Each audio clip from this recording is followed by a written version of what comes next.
విజయవాడ వరద బాధితులకు పౌర సరఫరాల శాఖ ద్వారా నిత్యావసర వస్తువులు అందిస్తున్నట్లు మంత్రి అచ్చెన్నాయుడు తెలిపారు. చిట్టినగర్ పాల ఫ్యాక్టరీ ప్రాంతాల్లో బాధితులకు మంత్రి స్వయంగా ఆహార పొట్లాలు అందిస్తున్నారు.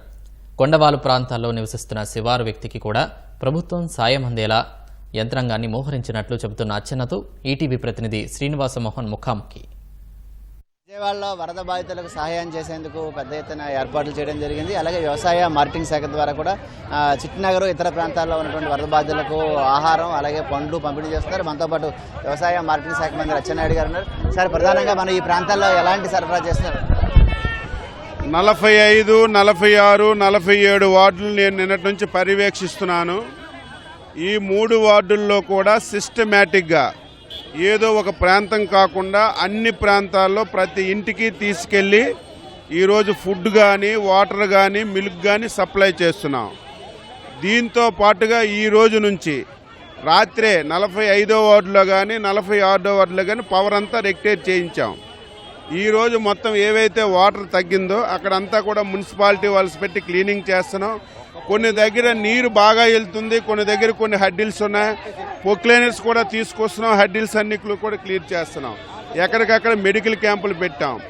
ఈరోజు ఎట్టి పరిస్థితుల్లో చంద్రబాబు నాయుడు గారు ఆలోచన ఏమిటంటే ఏదో కొన్ని ప్రాంతాలకు కొన్ని వ్యక్తులకు కాకుండా చివరి మైల్ వరకు ప్రతి ఒక్క ఇంటికి వెళ్ళి ఏదో ఇసిరీయడం కాకుండా ఇంటింటికి వెళ్ళి సర్దమని చెప్పి ఆదేశాలు ఇచ్చారు.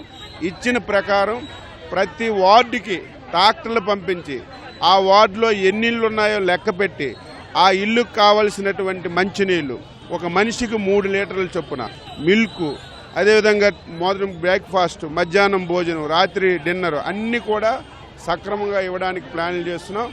ఇప్పటి నుంచి మనం క్లీనింగ్ మీద దృష్టి పెట్టాలి, పారిశుధ్యం మీద దృష్టి పెట్టాలి. ఎక్కడికక్కడ చెత్త అంతా పోరిగిపోయింది. ఇప్పటికే ఏదైతే విజయవాడ మున్సిపల్ కార్పొరేషన్ కాకుండా రాష్ట్రంలో అన్ని దగ్గర నుంచి సిబ్బందిని తీసుకొచ్చాం, ట్రాక్టర్లను తీసుకొచ్చాం, అందరినీ తీసుకొచ్చి ఎక్కడికక్కడ క్లీనింగ్ కూడా స్టార్ట్ చేశాం. ఎవరికి ఎటువంటి ఇబ్బందులు లేకుండా ఈ ప్రభుత్వం అన్ని విధాలుగా అన్ని ప్రయత్నాలు చేసి చివరి మైలు వరకు తీసుకెళ్తున్నాం. మార్కెటింగ్ శాఖ ద్వారా పళ్ళు ఇలాంటి మార్కెటింగ్ డిపార్ట్మెంట్ ద్వారా పళ్ళు ఇలా ప్రొక్యూర్ చేశారు. ఏ వస్తుంది? ముఖ్యమంత్రి గారు ఆదేశాలు ఇచ్చారు. ఈ రోజు నుంచి ఫుడ్ సప్లై అయిపోయిన తర్వాత సివిల్ సప్లై కార్పొరేషన్ ద్వారా నిత్యావసర వస్తువులు ప్రతి ఇంటికి ఇవ్వాలని చెప్పి నిర్ణయం చేశాం. 25 కేజీలు బియ్యం ఇస్తాం, ఒక పామాయిల్ ప్యాకెట్ ఇస్తాం, 2 కేజీలు బంగాళదుంపలు ఇస్తాం, 2 కేజీలు ఉల్లిపాయలు ఇస్తాం, కందిపప్పు 1 కేజీ ఇచ్చి ఒక 5 రకాల వస్తువులతో ప్రతి ఇంటికి ఒక ప్యాకేజ్ ఇస్తున్నాం. దీంతో పాటుగా ముఖ్యమంత్రి గారు ఒక మంచి ఐడియా ఇచ్చారు. ఈ సమయంలో వెజిటబుల్స్ రేట్స్ అన్నీ కూడా విపరీతంగా పెరిగిపోతాయి. కాబట్టి ఇప్పుడే నేను మార్కెటింగ్ శాఖ అధికారులకు ఆదేశాలు ఇచ్చాను. ఎక్కడెక్కడైతే వెజిటబుల్స్ ఉన్నాయో అన్నీ తీసుకురమ్మని చెప్పాం.